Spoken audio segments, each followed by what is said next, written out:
Allez, alors, comme dans la paracha de cette semaine, Matot Massé, la paracha de Matot, les deux parachutes, Matot et Massé, puisqu'on finit le livre de Bamidbar. Donc dans la paracha de Matot, on apprend la mitzvah de tremper les kelim, tremper la vaisselle au bain rituel.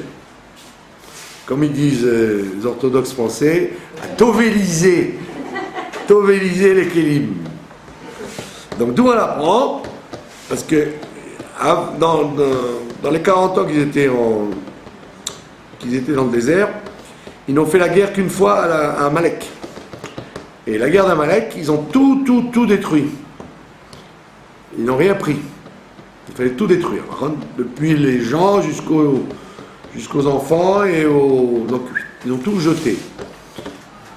Mais maintenant, 40 après, c'est la guerre de Midian. Ils ont conquis, ils ont fait la guerre contre Midian pour ce qu'ils ont fait avec Balak.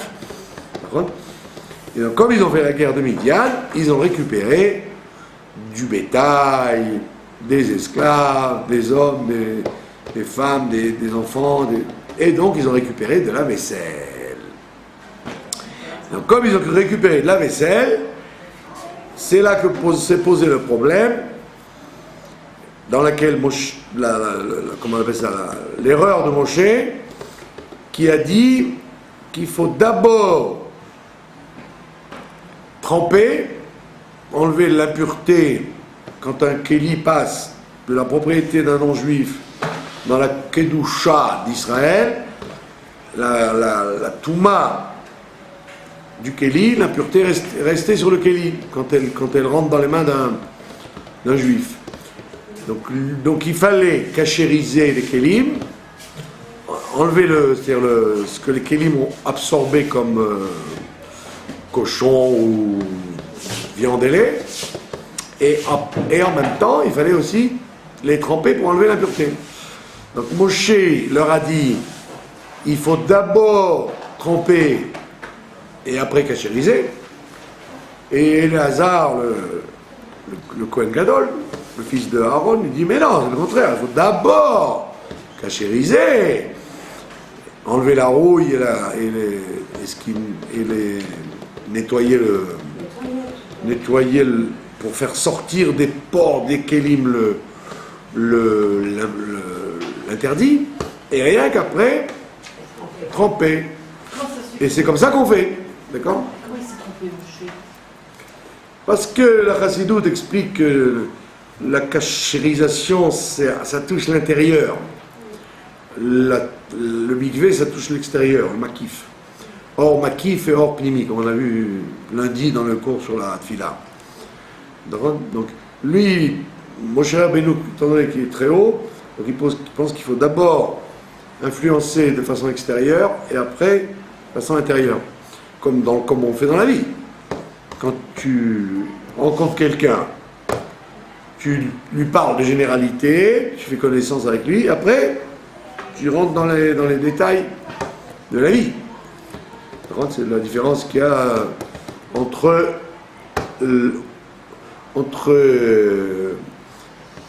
Afatsat Amayanot et Ufaratsta, si vous avez connu la différence. Diffuser les sources et Ufaratsta. Ufaratsta, ça veut dire tu prends un type dans la rue, tu lui fais faire une mitzvah. Tu le connais ni d'Adam ni d'Ève, tu lui fais faire une mitzvah. Donc c'est un rapport très extérieur. Après, tu dois l'éduquer, changer son intérieur. Donc Moshe, il a dit, il faut faire comme ça.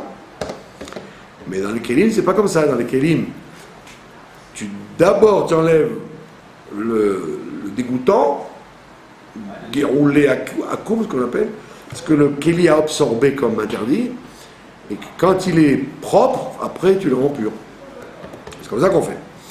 Donc c'est de là qu'on apprend la mitzvah de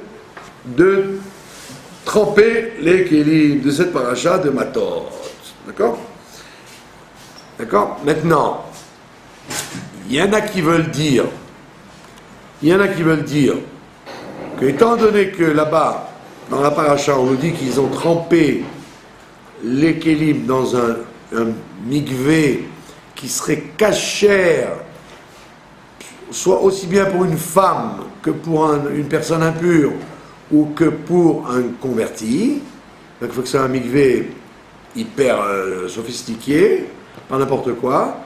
Mais il y a des décisionnaires qui disent non. En fait, même de l'eau de piscine, de l'eau de robinet, ça suffirait. C'est pas comme la gravité de l'impureté, des impuretés de la Torah, de la femme, celui qui a touché un serpent, etc. et du converti. Mais là, on est en général rigoureux de tremper les kélim dans un mikvé kasher pour une femme ou pour un converti. Donc on fait attention à ce que le kli, à ce que le mikvé est une communication avec l'eau de pluie, pour qu'il soit kasher au maximum. Et c'est pour ça que beaucoup de gens, avant, se trompaient. Ils disaient que quand on achète un kli, il suffit d'ouvrir le robinet et c'est bon. Il y en a qui disent qu'effectivement, dans une piscine ou dans une bassine, on aurait pu tremper le kli. D'accord ? Mais on ne fait pas comme ça. Aujourd'hui, tout le monde est rigoureux de faire dans un mikvé kasher pour une femme ou un converti. D'accord ? Ça, c'est pour la halacha. Maintenant, quels sont les kélim qu'il faut tremper? Alors, la Torah nous cite des métaux. D'après la Torah, ce sont des métaux. D'accord? Elle cite tous les métaux qu'on connaît. Enfin, à l'époque, ils ne connaissaient pas l'aluminium et ce que je sais, moi, le nérostat. Ils connaissaient l'or, l'argent, le cuivre, le plomb, les reins, tous ces matériaux-là, la Torah nous en parle. Et donc, les Rabbanan, les Chachamim, à travers les siècles, ils ont rajouté le verre, qui n'était pas dans la guerre de Midian. Parce qu'à l'époque, il n'y avait pas de verre. Bon, le verre, c'est plus tard. Non, mais dans l'Antiquité, ils ne connaissaient pas le verre. Vous voyez même dans les châteaux forts, vous voyez qu'il n'y avait pas de fenêtres. Les fenêtres, ça vient à la Renaissance, vous voyez, des fenêtres à Versailles ou à Fontainebleau, ce que je sais. Mais avant, vous voyez, dans les châteaux forts, il n'y a pas de fenêtres. Les fenêtres, elles sont comme ça pour laisser rentrer le moins d'air froid. Donc les gens, ils vivaient gelés, hein, sans fenêtres. Donc ils devaient avoir un âtre. Donc le verre est venu très tard. Il a été inventé. On le connaissait dans l'Antiquité, mais avec les très riches qui s'offraient du verre. Après, c'était inventé en Italie, etc., par les artisans de la Renaissance. Donc le verre, qui était déjà rare à l'époque de l'Antiquité, c'est une institution des Chachamim. Donc que ce soit les métaux ou le verre, ce sont des kélim qu'il faut tremper impérativement. Maintenant, les choses modernes. Alors, les choses modernes, évidemment, comme c'est moderne, il y en a qui disent on n'invente pas des nouveaux klalim, on n'invente pas des nouvelles choses. Donc, tous les instruments faits avec du plastique, qui sont donc à base de pétrole, étant donné que la Torah n'en a pas parlé, il y en a qui disent mais il n'y a aucune mitzvah de faire ce que la Torah ne t'a pas demandé. Et donc il y en a qui disent carrément que le plastique n'aurait aucun besoin d'être trempé puisqu'il n'est pas écrit dans la Torah. Mais comme d'habitude, les derniers décisionnaires, ils ont dit si c'est un plastique dur, qui tiendrait au feu, etc., qui ne fond pas avec le feu, avec la chaleur, il faut le tremper, évidemment, sans bracha, puisque la Torah n'a jamais parlé de ça. Et le plastique mou, alors on ne va pas jusqu'au plastique mou, puisque c'est vraiment une exagération. Qu'est-ce qu'on entend par plastique dur? C'est pas sur le feu qu'il faut pas le mettre sur le feu. Il y a des plastiques qui supportent la chaleur, et il y en a qui ne supportent pas du tout la chaleur. Ceux qui ne supportent pas du tout, ça ne rentre même pas en ligne de compte. Maintenant, moi j'ai une question depuis des dizaines d'années, et personne jusqu'à maintenant n'a été capable de la résoudre. C'est qu'il y a une discussion si le trempage dépend du fabricant de l'objet lui-même, celui qui fabrique l'objet avec ses mains, ou du propriétaire de l'objet. C'est une discussion.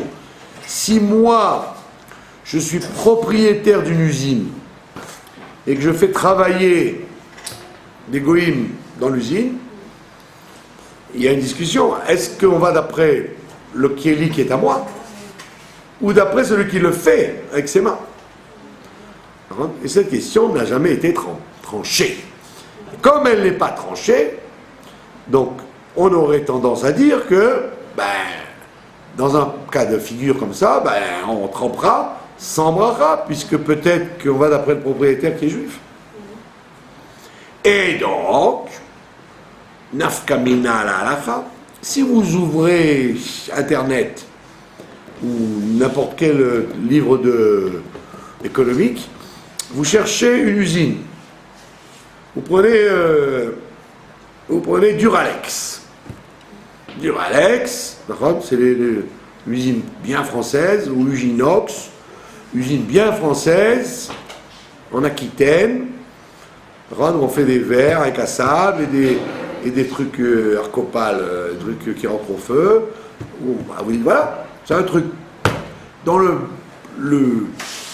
région de Toulouse, la France profonde, donc c'est évident que ce sont des Kélim Goy. Mais quand vous regardez dans l'internet, vous voyez qu'il y a M. Cohen, il a 10% des actions, M. Lévy, il a 10% des actions, M. Goldstein, il a 20% des actions, M. Fitoussi, il a 18% des actions. Et donc, à partir de ce moment-là, le Kéli n'est plus un Kéli Goy, même si c'est M. Dupont de Montauban qui le fabrique.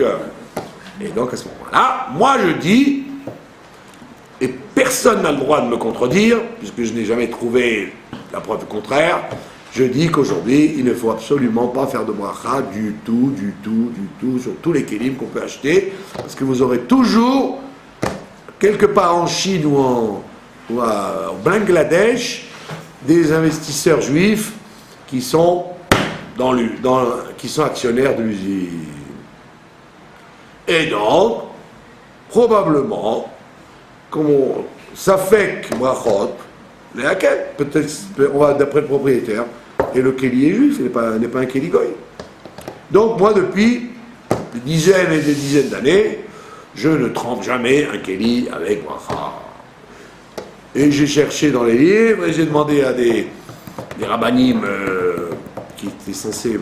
Et personne ne peut répondre à cette question. Tout le monde lui dit, effectivement, c'est une bonne question. Alors, si c'est une bonne question, donc, pas de bracha. Voilà. Maintenant, deuxième cas de figure intéressant, il y a le Rav Ovadia Yosef, il est le seul, heureusement d'ailleurs, à dire que quand vous achetez un kéli jetable, un moule en aluminium par exemple, les kélis en métal, bien qu'il soit utilisable pour une fois, c'est leur définition, comme ça on les appelle, Krat Péami. Lui il dit, je ne veux pas le savoir, c'est du métal, c'est dans la Torah, trempage. Et heureusement qu'il est le seul à dire ça, parce que sinon, toute la raison pour laquelle les gens ils achètent ça, c'est pour les jeter après, c'est pas pour les tremper justement. Donc si on devait s'enquiquiner la vie, chaque fois qu'on achète des assiettes en métal ou des trucs en métal à les tremper, vous auriez dit, comme les Tunisiens, Zuck, j'ai qu'à acheter du métal, vraiment du métal, pourquoi acheter du Krat Péami. Donc comme il est le seul à dire ça, donc là, la n'est pas comme lui, donc il n'y a que des purs et durs, on va dire Yosef qui trempent les kélim. Vous les voyez, des fois c'est amusant, ils achètent un truc, il est déjà à moitié plié en deux quand il arrive au mikvé, mais le roc des poskim, ils disent non. Comme on l'a déjà vu, si vous vous rappelez, le grand psaque du Rav Moshe Feinstein, la lumière de notre siècle en matière d'halakha, qui a expliqué que quand vous avez un pot de Nescafé, que vous allez jeter dans 3 mois, même si vous mettez des petits pois, des haricots maintenant, vous le nettoyez bien pour pas qu'il y ait le goût du café, et vous le mettez des petits pois, lui il dit, puisque tu n'as aucune intention de le garder, et en plus quand le goy te l'a vendu ce café, il t'a pas vendu le pot, il t'a vendu le café, il a même pas, voilà, il a même pas pensé au contenant, il a pensé au contenu. La preuve c'est que vous pouvez trouver du Nescafé en boîte en fer, du Nescafé en verre, du Nescafé en sachet. Donc ce qui vous intéresse, c'est le café, c'est pas le contenu. Non.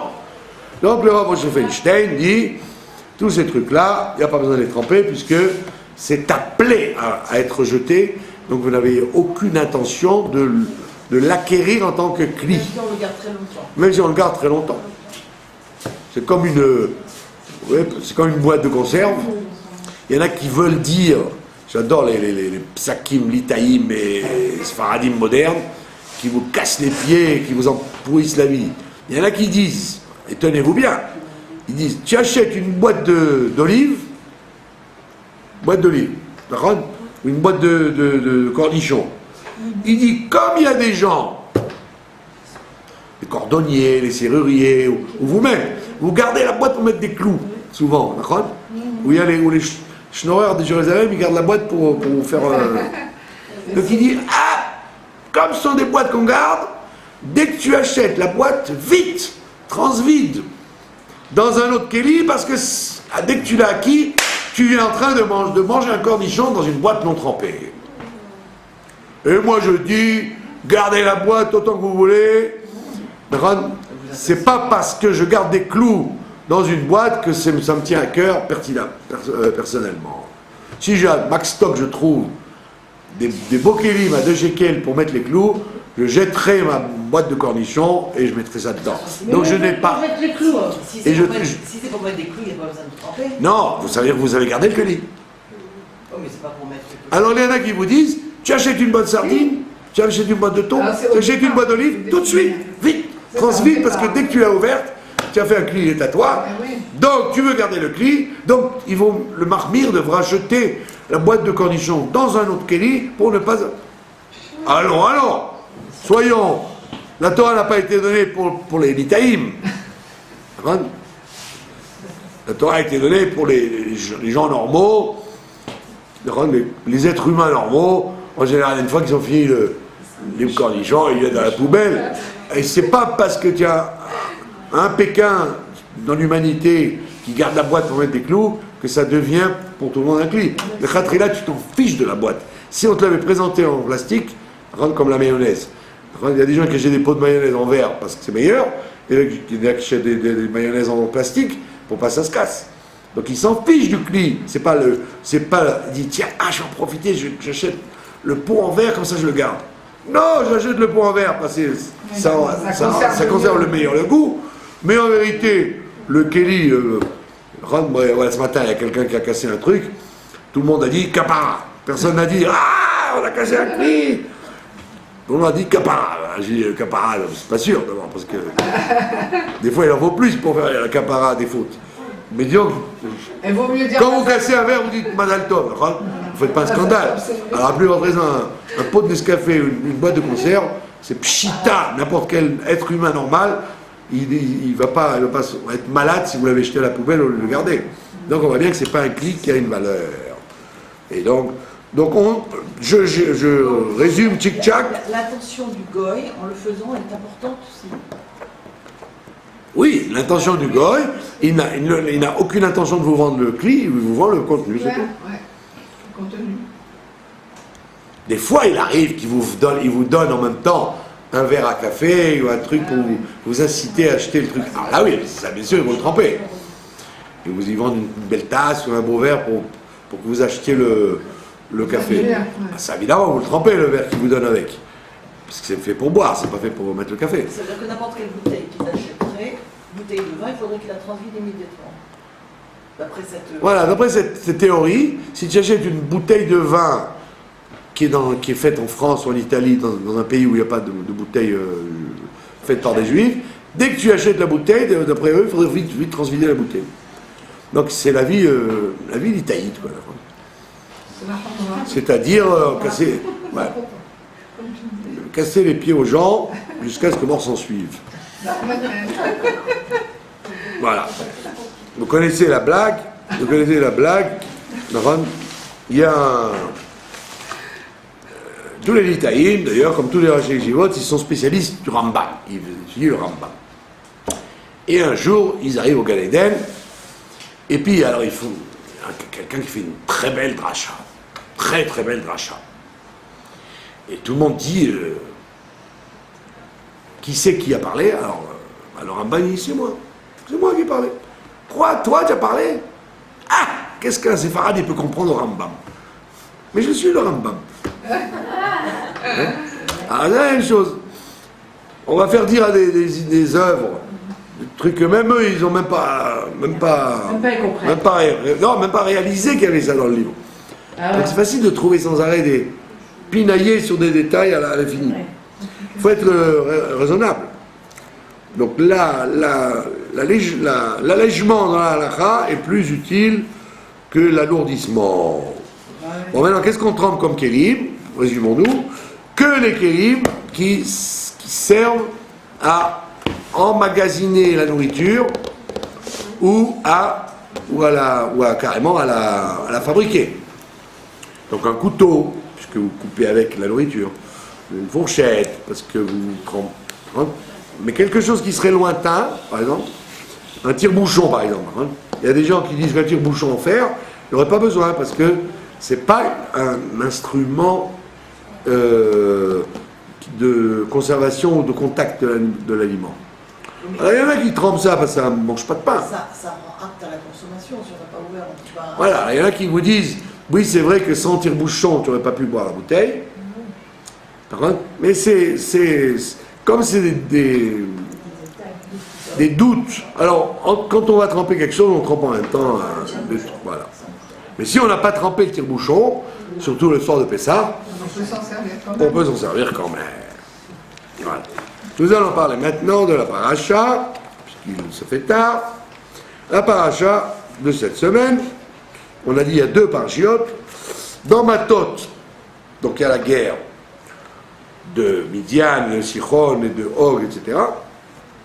Et à la fin de la paracha, il s'est trouvé que les tribus de Réhouven et de Gad, elles ont conquis toute la Transjordanie.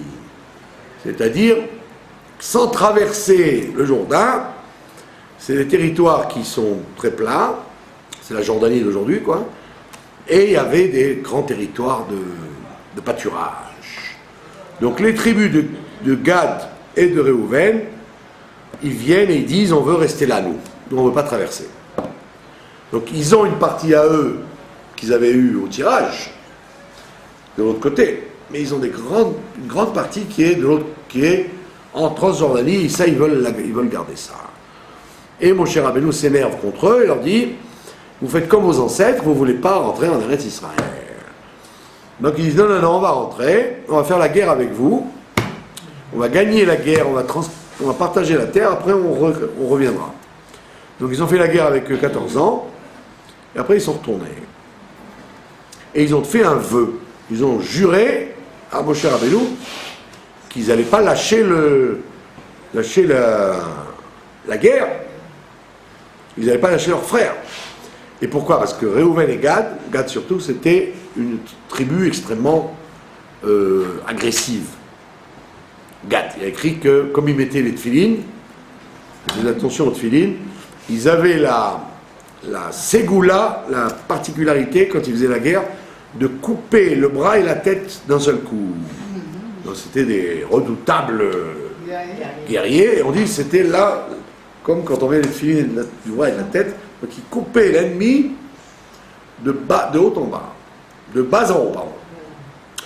Et à tel point, vous connaissez la blague, qui n'est peut-être pas une blague, qui disent que les samouraïs japonais, samouraïs au Japon, c'est des gens très dangereux, qui se battent et qui justement font cet exercice de couper le bras et la tête. Il y a une catégorie de ces samouraïs qui s'appelle les Mikado. Mikado! Et il y en a qui disent que Mikado, c'est en vérité Migadhu. Il est de Gad, celui-là. Mikado! Ce serait des Gadiens, comme ils sont tous exilés vers le sud-est asiatique, les Sambatiol. Donc il y aurait peut-être une partie des tribus de Gad qui auraient été exilées au Japon, et ils auraient enseigné les arts martiaux. Et donc, Mikado, ce serait les Mikado. Et donc Moshe ne pouvait pas se passer de ces gens-là. C'était des soldats très importants. Donc il leur a fait jurer de ne pas lâcher la guerre pendant les 14 ans. Et il leur a dit quelque chose d'extraordinaire, et c'est pour cela qu'on va parler de ça ce soir, c'est pas pour faire de l'historique. Il leur dit, si vous faites ce que je vous dis, si vous respectez votre parole, très bien, tant mieux. Sinon, vous serez appelés des parjures. Et il leur dit, Vitem nekiim mi Hashem ou mi Israël. Vous serez naki, vous serez propre, vous serez lavé de tout soupçon, mais Hachem vis-à-vis de Dieu et vis-à-vis des hommes d'Israël, des gens. Et de là, on apprend un très très grand principe à l'Afrique, dans la vie de tous les jours, qu'il y a une obligation impérative d'être toujours propre vis-à-vis de Dieu et vis-à-vis des hommes. C'est-à-dire de ne pas laisser planer le moindre doute en ce qui concerne notre comportement. Et donc, les gens qui disent « Moi, je sais ce que je fais, je suis droit, je n'ai pas de compte à rendre à personne », on dit non, tu as des comptes à rendre à tout le monde parce que les gens jasent. Comme les gens parlent, ils vont dire « Tu as fait des embrouilles ». Donc, il faut toujours être naki de Dieu et des hommes. Comme ça, je tape pour réveiller les dormeurs. Et on vous donne des exemples. On vous dit que dans le Beth Amikdash, quand les Gizbarim, les trésoriers du Beth Amikdash rentraient pour prendre les Machatzit à Shekel, il y avait des grandes cordes comme ça, ils prenaient, c'était beaucoup d'argent. Machatzit à Shekel, c'est une fortune. Et après, ils le monnayaient pour acheter les agneaux, le bois, pour refaire tous les travaux, quoi. Il y avait toujours il fallait payer des maçons, il fallait payer des plombiers, il fallait payer il y avait sans arrêt un entretien qui coûtait une fortune. Les plombiers, oui, parce qu'en dessous il y avait des toilettes avec des comment on appelle ça, des bains. Quand ils étaient au Beth Amikdash, ils ne sortaient pas là-bas. Ils dormaient là-bas, donc le matin, il fallait qu'ils se lavent, qu'ils se trempent, il fallait qu'ils aillent aux toilettes. Donc il y avait des trucs de plomberie. Voilà. Et il y avait même, dans le Beth Amikdash, il y avait un bureau, et sur le bureau, il y avait le mikvé du Kohen Gadol. On dit pourquoi il était là? Parce qu'on disait qu'il correspondait en vase communicant à la plus haute source de Jérusalem qui se trouve aujourd'hui à Armon-la-Nativ. Quand vous voyez au niveau de la hauteur, c'est la même hauteur. Alors, comme il y a les problèmes des vases communicants, pour que l'eau rentre dans le mikvé, donc il fallait que ça ait la même hauteur que les tuyauteries qui allaient jusqu'à Armon-la-Nativ. Vous voyez, c'était une trotte. Quand vous êtes à Armon-la-Nativ, vous voyez de la Taïelette, vous voyez la vieille ville. Et vous voyez que ça fait une très grande trotte. Et donc il y avait des tuyaux et des canalisations en pierre et en fer pour faire venir toute cette eau-là. Pour que l'eau reste toujours fraîche. Donc dans le Beth Amikdash, les Kohanim qui étaient de service, ils venaient en général pour une semaine, ce qu'on appelle les milouim, comme les soldats. Ils faisaient les milouim une semaine, donc il y avait les kohanim de métier qui restaient tout le temps là, et puis il y avait les troufions qui venaient tous les ans, 2 ans, donc ils restaient une semaine, mais ils ne rentraient pas chez eux, ceux qui habitaient à Foula ou à Tel Aviv, ils restaient une semaine, donc ils mangeaient, ils dormaient, ils faisaient tout, ils se lavaient et tout, ils lavaient leur linge et tout. Donc il fallait qu'il y ait une intendance. Donc tout ça, ça coûte de l'argent. Donc les Kohanim, quand ils rentraient, pour sortir de l'argent, quand il y avait besoin de payer des frais, ils rentraient à 3. Ils devaient avoir une djellaba sans poche. Et ils devaient parler pendant qu'ils étaient dedans, pour ne pas être soupçonnés d'avoir mis une pièce dans la bouche. Donc déjà, on les faisait rentrer à 3. Déjà, on les obligeait à avoir des vêtements sans poche. En plus, on leur demandait de parler, parce que les gens disaient, ah, tiens, il y avait un silence là. Qu'est-ce qu'ils ont fait les 3 Kohanim? Eh ben, ils ont mis des pièces dans la bouche. Comme ça, ni vu ni connu. Donc il y a écrit Vitem Nekihim, et tout ça pour que les gens ne jasent pas. Ça veut dire qu'en vérité, la nature humaine, c'est de penser mal. Penser mal. On ne va pas dire, d'accord? Si quelqu'un n'est pas venu au cours, on ne va pas dire il a été à l'autre voir son petit-fils. On va dire ah, ils ont été au café boire du coca. D'accord? L'être humain est malveillant. C'est pour ça qu'on te dit ne dis pas moi je suis au-dessus de tout soupçon, je n'ai rien à faire de ce que les gens y pensent et qu'ils disent de moi. Non, Moshe leur a dit vous serez pur vis-à-vis des dieux et des hommes.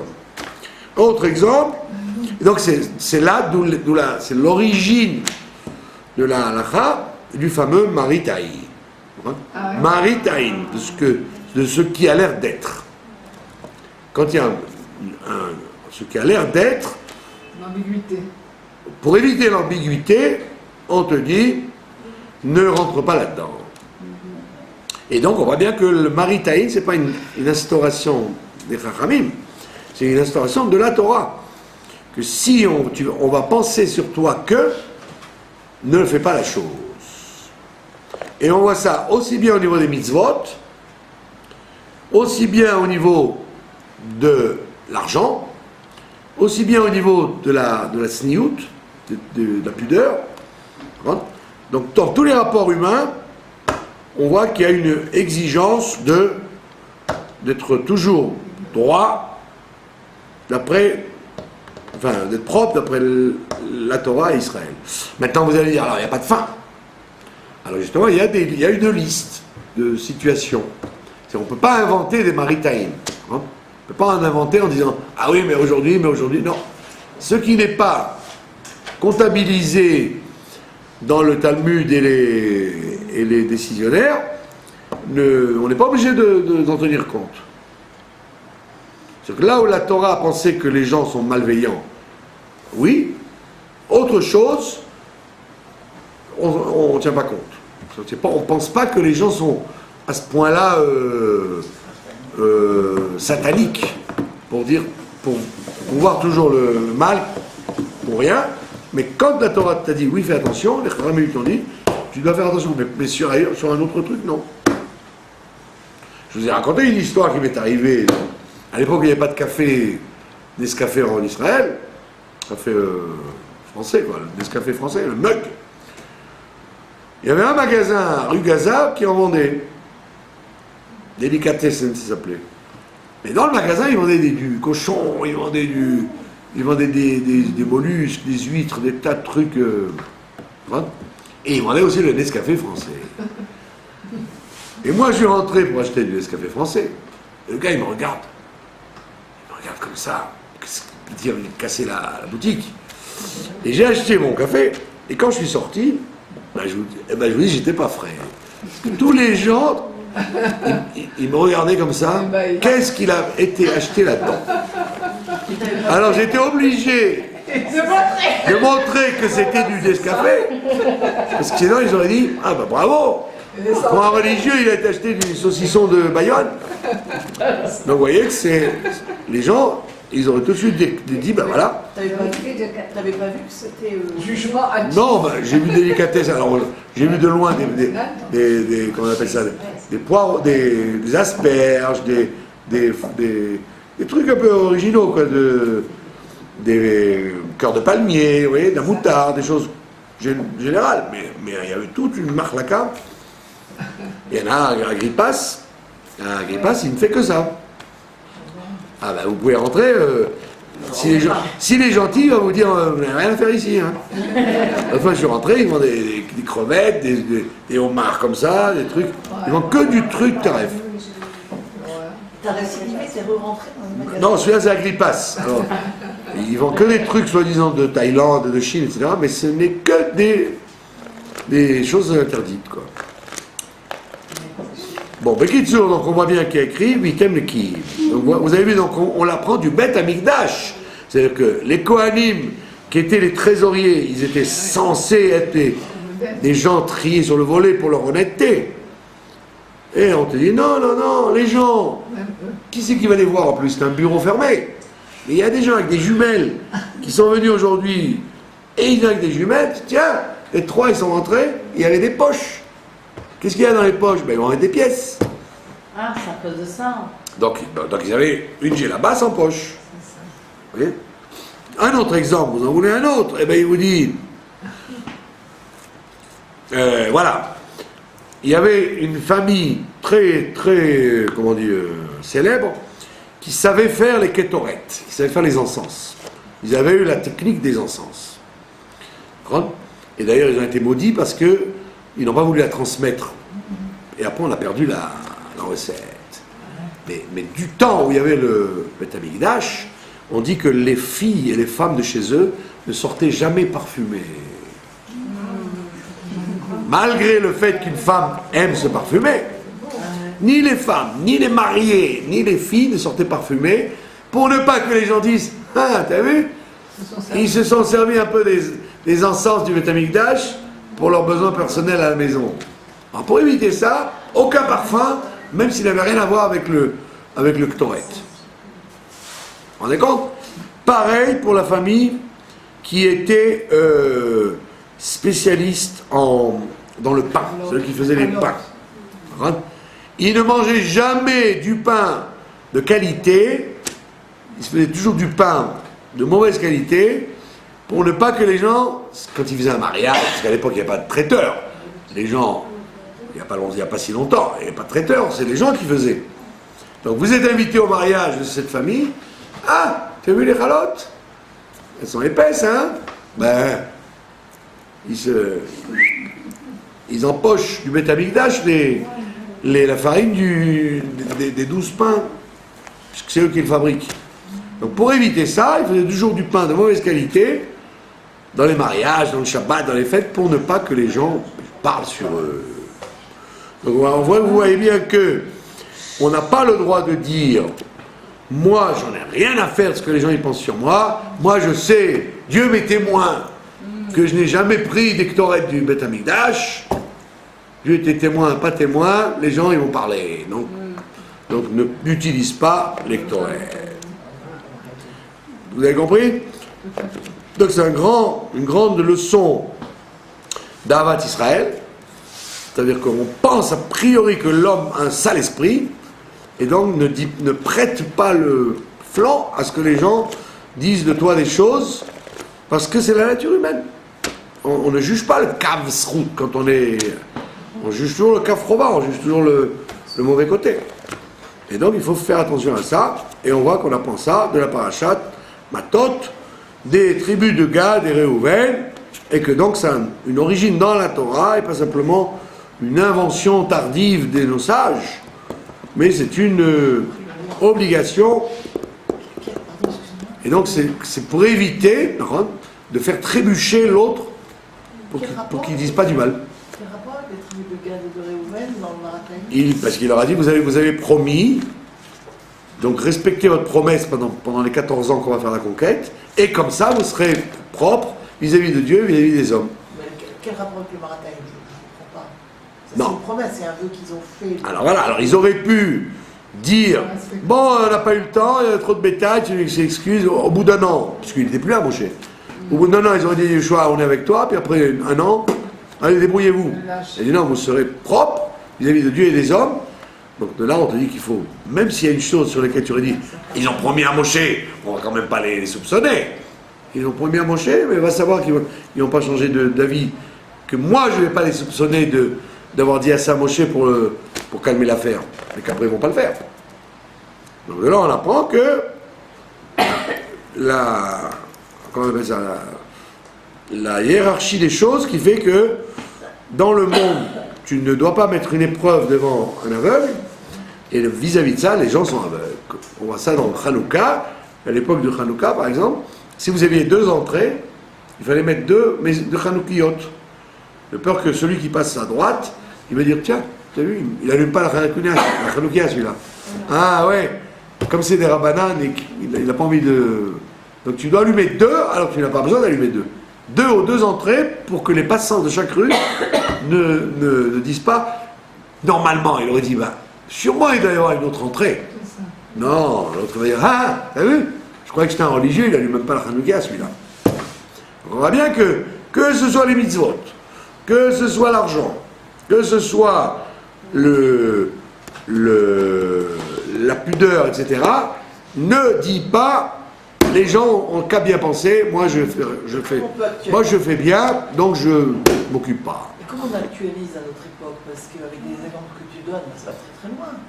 Je veux dire, n'importe qui peut, dès que quelqu'un va pouvoir ne pas penser les casse-routes, il faut prendre des précautions. Ça va très très loin dans la vie, ça peut être n'importe quoi. Ben oui. Oui, il faut être prudent. Ben, ça dépend du milieu qu'on fréquente. Moi, je connais quelqu'un qui écoute la radio pour avoir des nouvelles. Et ben, quand il est en réunion avec les gens, il dit « J'ai entendu au mikvé que Moursi, il va le mettre dehors. » Pourquoi? Parce que ça ne se fait pas de dire « J'ai écouté la radio ». Il vit dans un milieu où « Quoi, vous écoutez la radio? Ah, alors on mange plus chez vous, et on va attention aux enfants. » Donc il blague, il raconte, j'ai entendu dans l'autobus. Ouais. Bon, donc c'est en fonction des milieux dans lesquels les gens vivent. Mais ça c'est complètement subjectif. Si vous avez un saucisson d'un hercher que vous ne mangez pas, eh ben, ça ne s'appelle pas maritaïm, parce que les gens croient sur vous que vous ne mangez pas que badatz, ben c'est leur problème. Mais si vous avez peur pour vos enfants, qu'un jour, vous savez qu'ils mangeaient Bet Yosef, hein, ils ne mangeaient pas badatz. Hein. Ah, pour les enfants, on va faire attention alors. Voilà. Donc on voit bien que c'est une précaution à prendre pour éviter, en ne disant pas les gens n'ont qu'à juger le Kafsrout. Non, les gens ne jugeront pas le Kafsrout. C'est une règle de la Torah. L'homme est né mauvais. Pas comme il a dit Rousseau, l'homme est bon et la société le corrompt. Non, la Torah, elle te dit dans Parashat Noach, Dieu il dit je ne détruirai plus le monde parce que l'homme est mauvais depuis qu'il est dans le ventre de sa mère. Et donc, comme il est mauvais depuis qu'il est dans le ventre de sa mère, donc ça ne sert à rien de penser à détruire le monde. Essayons plutôt de faire avec. Et donc, dis la même chose. Dis les gens sont méchants. Les gens sont méchants, les gens sont un sale esprit, et donc je ne dois pas dire allez mettre ça, moi je siffle, je m'en fiche de ce que les gens y pensent de moi, moi je sais que j'ai bien agi. Non, même tu as bien agi, il faut que les gens le sachent. D'accord? Voilà. Pas de questions? Pas de questions. Voilà. Shabbat Shalom. Et de bonnes nouvelles. Zakoubaou. Non, surtout dans les 3 semaines. C'est une mitzvah à laquelle il faut faire attention pour éviter que les gens papotent. Il y a un monsieur qui a téléphoné ici, il avait téléphoné à la maison.